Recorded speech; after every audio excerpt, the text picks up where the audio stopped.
నమస్కారం అండి. డాక్టర్ మోవా శ్రీనివాస్ మాట్లాడుతున్నాను. నేను కార్డియాలజిస్ట్‌ని.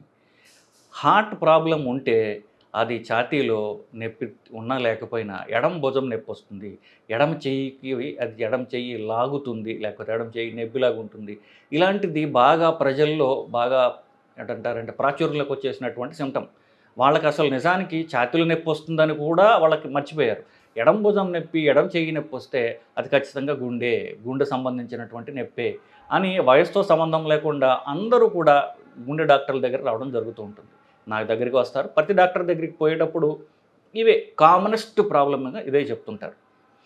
సో, గుండెకి సంబంధించిన నొప్పి మొదట వచ్చేది ఛాతీ మధ్య భాగంలో. ఎడమ పక్కన కాదు. ఛాతీ ఎడమ సైడ్ కాదు. ఛాతీ మధ్య భాగంలో వస్తుంది. పొట్ట పైనుండి ఛాతీ మధ్య దాకా, గొంతు దాకా, దవడ దాకా, పంటి దాకా ఛాతీ మధ్య భాగంలో వచ్చి అది ఎడమ భుజానికి కానివ్వండి, ఎడమ చెయ్యి లోపల భాగంలో కానీ పాకే అవకాశం ఉంది. ఇది ఆ సంబంధిత గుండెకి సంబంధిత నరాలు ఏవైతే ఉన్నాయో, ఆ నరాల నుంచి నొప్పి వస్తుంది కదా!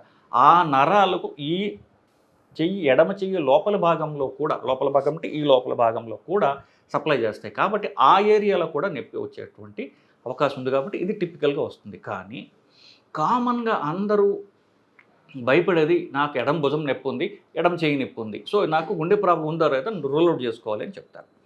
సో, ఎడమ భుజము, ఎడమ చెయ్యి నొప్పికి యాక్చువల్‌గా కామనెస్ట్ కాజ్ ఏంటంటే సెర్వైకల్ స్పాండిలోసిస్ అంటారు. అంటే మెడకు సంబంధించినటువంటి ఈ వెన్నుముక ఎముకలు ఏవైతే ఉన్నాయో, బొమికలు ఏవైతే ఉన్నాయో వాటి మధ్యన నరాలు ఇరుక్కుపోయి అవి నొక్కుతుంటే ఈ నరాలు కూడా ఎఫెక్ట్ అయ్యి ఆ నరాలు సప్లై చేసేటటువంటి ఏరియా ఏదైతే ఉందో అది నొప్పి పుడుతుంది. దీన్ని స్పాండిలోసిస్ అంటారు.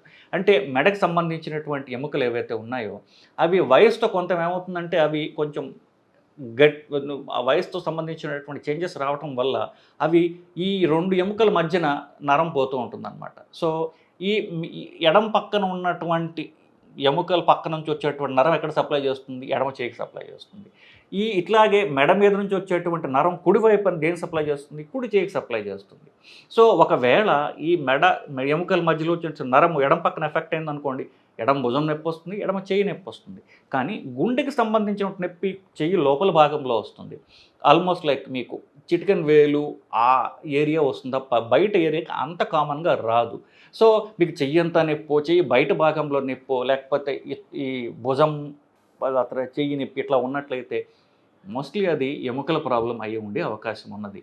సో, ఎస్పెషల్లీ ఎవరికైతే షుగర్ లేదు, బీపీ లేదు, సిగరెట్ అలవాటు లేదు, ఫ్యామిలీ హిస్టరీ లేదు అనుకున్న వాళ్ళకి హార్ట్ అటాక్ వచ్చే అవకాశం తక్కువ.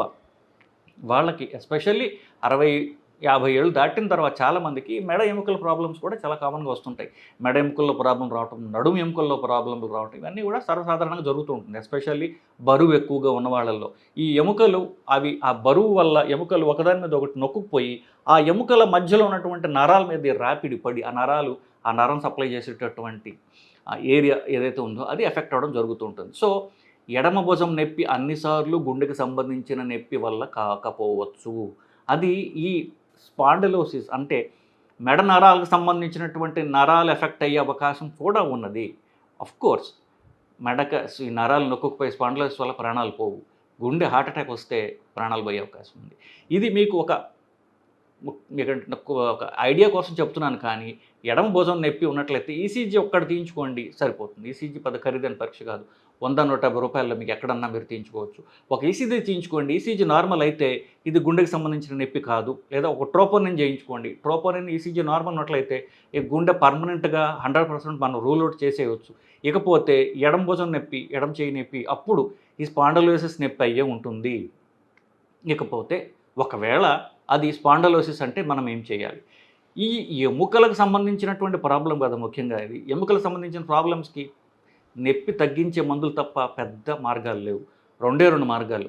అవి పెరగకుండా చూసుకోవటానికి వ్యాయామం చేయడం, కొన్ని స్పెషల్ మెడకు సంబంధించినటువంటి మెడ కండరాలను లూజ్ చేసేటటువంటి ఎక్సర్సైజెస్ ఉంటాయి. అవి చేయించుకోవటం, ఫిజియోథెరపీ చేయించుకోవటం. దీంతో ఎంతకాలం లాగగలిగితే అంతకాలం లాగటం. కానీ ఎప్పుడైతే ఈ చేతి కండరాలు సన్నబడుతున్నాయో, అవి ఉన్నటువంటి లావు తగ్గిపోతుందో, చెయ్యి బలం తగ్గిందో అప్పుడు అది సీరియస్ ప్రాబ్లం. వెంటనే మీరు ఆపరేషన్ చేయించుకోవాల్సిన అవసరం పడుతుంది. ఆర్థోపెడిక్స్ వాళ్ళు కానీ, స్పైన్ సర్జన్స్ కానీ వాళ్ళు ఈ ప్రాబ్లమ్ డీల్ చేస్తారు. సో చూసుకోవాలి. సో మాకు చెయ్యి బలం తగ్గుతోందా, చెయ్యి యొక్క స్పర్శ తగ్గుతోందా, నాకు అనిపించడం కాదు, చెయ్యి స్పర్శ తగ్గుతోందా, చెయ్యి బలం తగ్గిందా, చెయ్యి కండరాలు సైజ్ తగ్గాయా అంటున్నట్లయితే ఈ స్పాండలోసిస్ ఇంకా మీరు ఎక్సర్సైజ్ అని ట్యాబ్లెట్లని ఉపేక్షిస్తే అది సీరియస్ ప్రాబ్లం కింద వస్తుంది.